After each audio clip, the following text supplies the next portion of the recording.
adik-adik, perkenalkan nama kakak Elisa. Adik-adik, pada sore hari ini kakak akan menceritakan tentang kisah Daud dan Goliat. Nah adik-adik, ada seorang muda yang bernama Daud. Pekerjaannya ialah menggembalakan kambing domba milik ayahnya. Nah adik-adik, pada suatu hari ketika bangsa Israel berperang melawan bangsa Filistin, ayah Daud yaitu Pak Isai menyuruh Daud untuk membawakan makanan, gandum dan roti kepada kakak-kakaknya di medan pertempuran, yaitu Lembah Terbantin. Sesampainya di sana, ia melihat kakaknya sedang bersiap-siap untuk ikut berperang. Dan di samping itu juga, Daud melihat ada seorang pemimpin Goliat, badannya sangat besar dan gagah perkasa, dan bangsa Israel menjadi ketakutan dan tidak berani melawan bangsa Filistin. Nah, beda dengan Daud.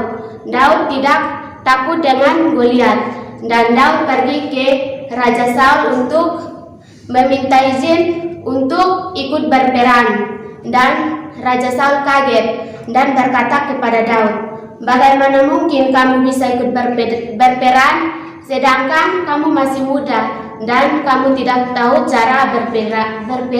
Tenang saja Raja, hambamu ini sudah terbiasa menggembalakan kambing domba, dan kalau ada beruang atau singa yang mau menerkam seekor kambing domba, maka hambamu ini yang akan mengejar dan menghajar hewan itu."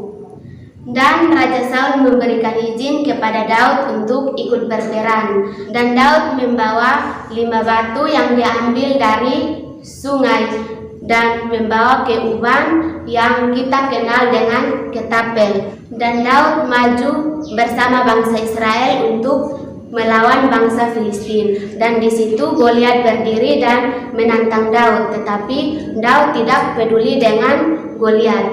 Dan Daud melari dengan sangat kencang menuju ke arah Goliat dan melempari batu ke arah Goliat. Batu itu akhirnya mengenai dahi Goliat dan Goliat jatuh dan mati.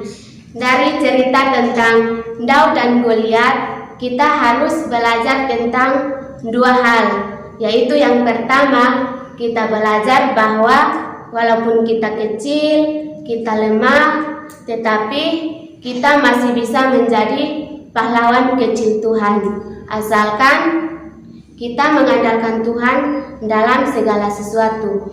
Yang kedua, kita belajar bahwa kita tidak boleh bersedih walaupun ada teman kita yang membuli kita, menghina kita, atau mengejek kita. Kita tidak boleh bersedih. Mengapa? Karena Tuhan selalu mengasihi.